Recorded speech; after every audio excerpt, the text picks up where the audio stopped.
Kabuli biscuit bytes. So పేరు కొంచెం డిఫరెంట్గా అనిపిస్తుంది కదా, తయారు చేసుకోవడం కూడా కొంచెం డిఫరెంట్గా ఉంటుంది. బట్ స్నాక్ ఐటమ్ చట్పటాగా సాలిడ్గా ఉంటుంది అనమాట. మరి ఆలస్యం చేయకుండా దానికి కావాల్సిన పదార్థాలు ఏంటో చూసేద్దాం.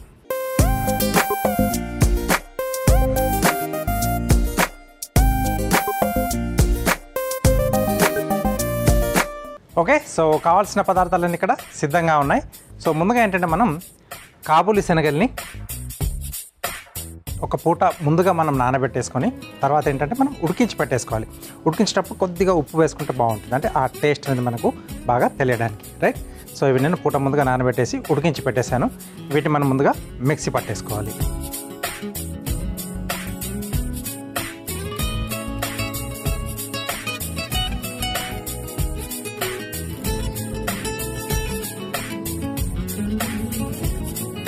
ఓకే, ఇది మధ్యలో మనం స్టఫింగ్లా చేసుకుంటాం కాబట్టి శనగల పలంగా మనం వాడుకోలేము.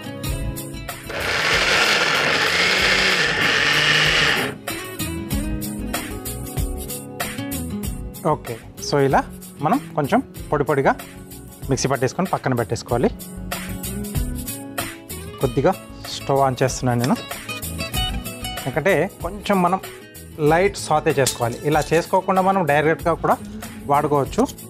బట్ కొంచెం ఆ పచ్చి వాసన లైట్గా ఉల్లిపాయల్లో పచ్చిమిర్చిలో కొంచెం తగ్గితే బాగుంటుంది. దీంట్లో కొంచెం స్పైసీ ఉండాలనుకుంటే అన్నీ కూడా మనం మిక్సింగ్ బౌల్లోనే వేసేసుకొని ఒకదాని తర్వాత ఒకటి యాడ్ చేసుకుంటూ మనం ఈ దాన్ని కంప్లీట్ చేసుకోవచ్చు. సో ఇక్కడ నేను ఇలా స్క్వేర్ షేప్లో ఉన్న బిస్కెట్స్ వాడుతున్నాను. మీరు ఎలాంటి బిస్కెట్స్ అంటే స్వీట్ కాకుండా ఉండాలి దీనికి. సో ఉప్పుగా లేకుంటే మసాలా టైప్లో ఉన్న బిస్కెట్స్ కానీ ఏవైనా కూడా వాడుకోవచ్చు. కొంచెం సాల్టీ బిస్కెట్స్ కూడా వస్తాయి కదా, సో వాటితో కూడా చేసుకోవచ్చు. చాయిస్ ఇది.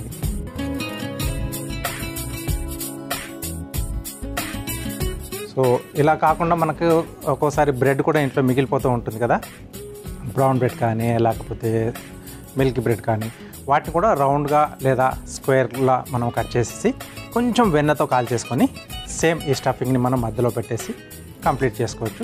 అంటే డిఫరెంట్ మెథడ్స్లో మనం చేసుకుంటూ ఉంటే ఒక్కొక్కసారి రొటీన్గా కాకుండా ఉంటుందన్నమాట ఈ స్నాక్ అనేది. సో కొంచెం ఆలివ్ ఆయిల్ ఇది, లేదా వెన్న కూడా వాడుకోవచ్చు. కొద్దిగా చిల్లీ ఫ్లేక్స్,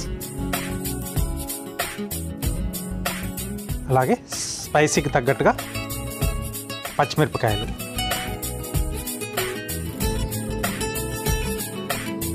స్లో ఫ్లేమ్లో చేసుకోవాలి.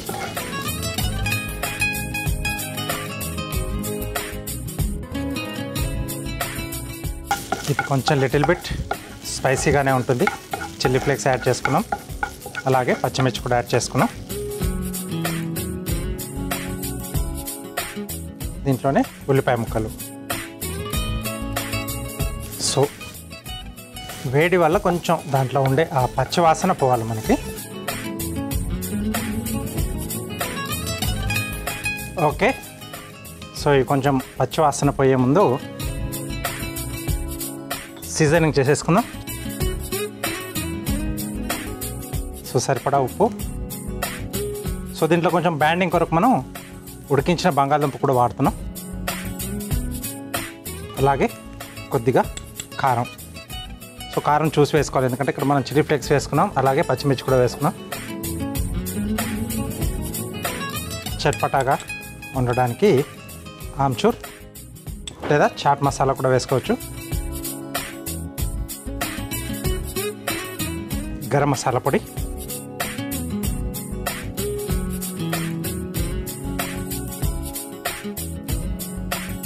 ఓకే. సో ఇక్కడ స్టవ్ ఆపేసిద్దాం.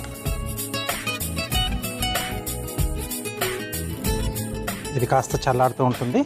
ఈలోగా ఒక మిక్సింగ్ బౌల్లో ఉడికించిన బంగాళదుంపలు. సో వీటిని మనం మెదుపుకోవాలి,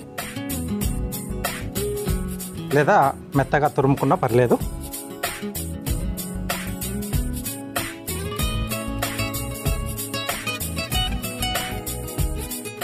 సో దీంట్లోనే మనం ఇందాక మిక్సీ పట్టేసుకున్న కాబూలీ శనగల పేస్ట్,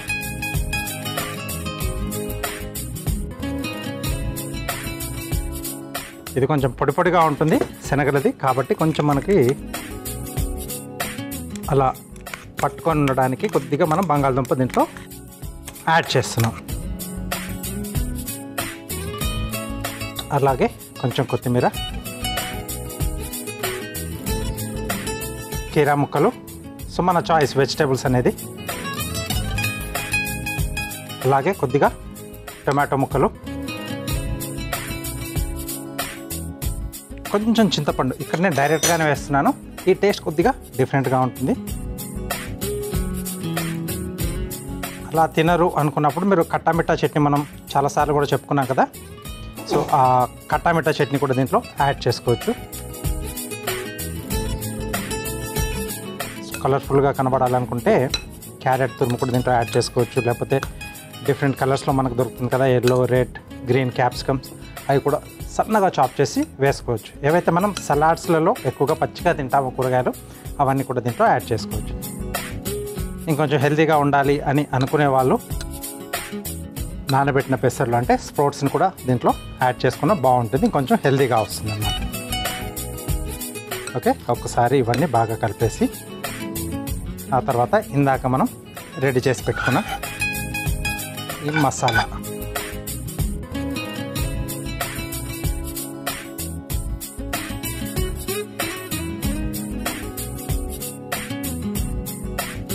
సో ఇదంతా దీంట్లో బాగా కలిసిపోయే విధంగా మిక్స్ చేసేసుకోవాలి.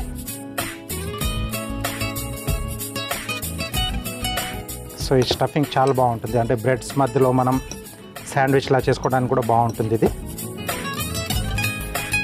సో ఒక డిష్ తయారు చేస్తే దాంట్లో మనం కొంచెం ఇన్నోవేటివ్గా ఆలోచిస్తే డిఫరెంట్గా చాలా రకాలైనటువంటి మనం డిషెస్ని క్రియేట్ చేసేసుకోవచ్చు అనమాట. సో ఇప్పటికే నేను 3-4 మీకు ఐడియాలు చెప్పేసాను కదా, సో మీకు నచ్చినట్టుగా అలా ట్రై చేసేసుకోండి. సో కాబులి శనగలు కాకుండా మనకు అప్పుడప్పుడు పండుగలప్పుడు కానీ ఎక్కడన్నా మనం పూజలకి అలా చేసుకున్నప్పుడు నల్ల శనగలు కూడా ఉడకబెట్టి పెడుతూ ఉంటాం కదా, సో వాటితో కూడా మనం చేసుకోవచ్చు, కాబులి శనగలు లేకుండా పర్లేదు. ఓకే, బొబ్బర్లు వేసుకోవచ్చు.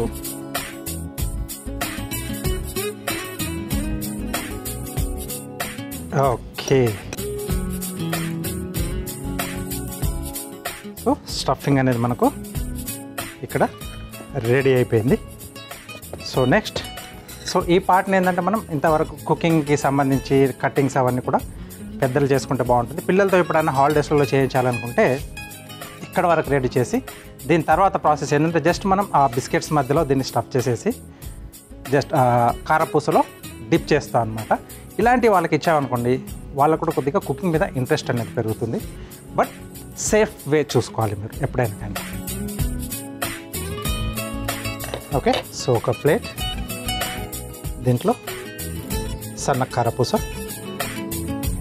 దీని బదులుగా కార్న్ఫ్లేక్స్ కూడా ఉంటుంది కదా, మనం డీప్ ఫ్రై చేసుకుంటాం, వాటిని కూడా కొంచెం క్రష్ చేసి చాట్ మసాలా వేసి వాటిని కూడా మనం అద్దేసుకోవచ్చు. తినేటప్పుడు ఎందుకు కొద్దిగా డిఫరెంట్గా ఉండాలి మనకి, రైట్? సో ఇప్పుడు ఒక్కొక్క బిస్కెట్ని తీసుకొని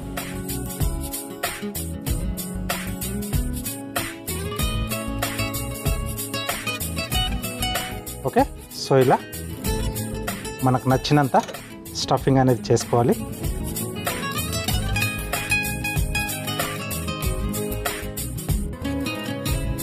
నెక్స్ట్ ఇంకొక దాంతో ఇలా క్లోజ్ చేసేసేయాలి. సో ఇవి కొంచెం మనకు ఎడ్జెస్ వరకు వస్తే ఇలా బాగుంటుంది. తర్వాత ఇలా ఫింగర్తో లేవల్ చేసేసుకోవాలి. ఆ తర్వాత దీన్ని ఇలా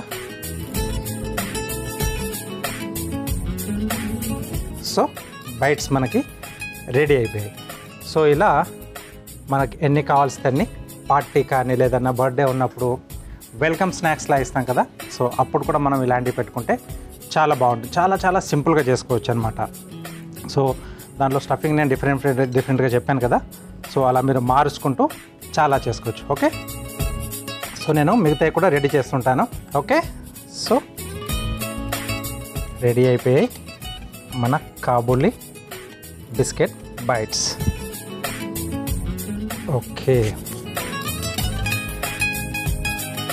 సో ఇలా ఎన్ని కావాల్సితే అన్ని మనకు నచ్చినట్టుగా తయారు చేసేసుకొని మనం గెస్ట్కి ఇచ్చామనుకోండి హ్యాపీగా ఫీల్ అవుతారు. ఎందుకంటే ఎక్కువగా ఇక్కడ మనం ప్రాసెస్ ఏం లేదు, కుకింగ్ ప్రాసెస్ కూడా ఏం లేదు, ఆయిల్ కూడా ఎక్కువగా ఏం వాడలేదు, హెల్దీగా కూడా ఉంటుందన్నమాట ఇది. సో బిస్కెట్స్ అనేది నేను చెప్పాను కదా, మన చాయిస్. లేకపోతే బిస్కెట్స్ అక్కర్లేదు అనుకుంటే బ్రెడ్ అయినా వాడుకోవచ్చు. దాంట్లో కూడా ఇంకొంచెం హెల్దీ అనుకుంటే బ్రౌన్ బ్రెడ్ లేకపోతే వీట్ బ్రెడ్స్ ఇవన్నీ కూడా మనకు మార్కెట్లో దొరుకుతాయి కదా, హ్యాపీగా వాడుకొని మీరు ట్రై చేయండి. ఓకే, సో చాలా సింపుల్ కూడా, తప్పకుండా ట్రై చేయండి. దీనికి కావాల్సిన పదార్థాలు అలాగే దీని తయారీ విధానం మీకోసం మరోసారి. కాబూలీ బిస్కెట్ బ్యాట్ తయారు చేసుకోవడానికి కావాల్సిన పదార్థాలు: ఉడికించిన బంగాళాదుంప ముక్కలు, ఉడికించిన కాబూలీ శనగలు, తరిగిన పచ్చిమిర్చి, ఉల్లిపాయ ముక్కలు, టొమాటో ముక్కలు, కొత్తిమీర, ఉప్పు, కారం, ఆమ్చూర్ పొడి, గరం మసాలా పొడి, చిల్లీ ఫ్లేక్స్, ఆలివ్ ఆయిల్, కీరా ముక్కలు, బిస్కెట్స్, సన్న కారపూస.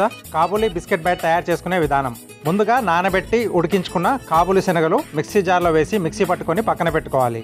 ఆ తర్వాత స్టవ్ ఆన్ చేసి ప్యాన్లో ఆలివ్ ఆయిల్ పోసి వేడయ్యాక అందులో చిల్లీ ఫ్లేక్స్, తరిగిన పచ్చిమిర్చి, ఉల్లిపాయ ముక్కలు, సరిపడా ఉప్పు, కారం, ఆమ్చూర్ పొడి, గరం మసాలా పొడి వేసి వేయించుకోవాలి. తర్వాత ఒక మిక్సింగ్ బౌల్లో ఉడికించిన బంగాళాదుంపలు వేసి మెత్తగా మెదుపుకోవాలి. ఆ తర్వాత మిక్సీ పట్టుకున్న కాబూలీ శనగల మిశ్రమం, కొత్తిమీర, కీరా ముక్కలు, టమాటో ముక్కలు, చింతపండు గుజ్జు వేసి ఒకసారి కలుపుకోవాలి. ఆ తర్వాత వేయించుకున్న మసాలా మిశ్రమాన్ని కూడా వేసి బాగా కలిపి పెట్టుకోవాలి. ఇప్పుడు ఒక ప్లేట్లో సన్న కారపూస వేసుకోవాలి. ఇప్పుడు బిస్కెట్ల పైన సిద్ధం చేసుకున్న కాబూలీ మసాలా పేస్ట్ని స్టఫ్ చేసి మరో బిస్కెట్తో క్లోజ్ చేసి అంచులని సన్న కారపూసలో 4 వైపులా అద్దుకొని సర్వింగ్ ప్లేట్లోకి తీసుకొని సర్వ్ చేసుకుంటే కాబూలీ బిస్కెట్ బైట్ రెడీ.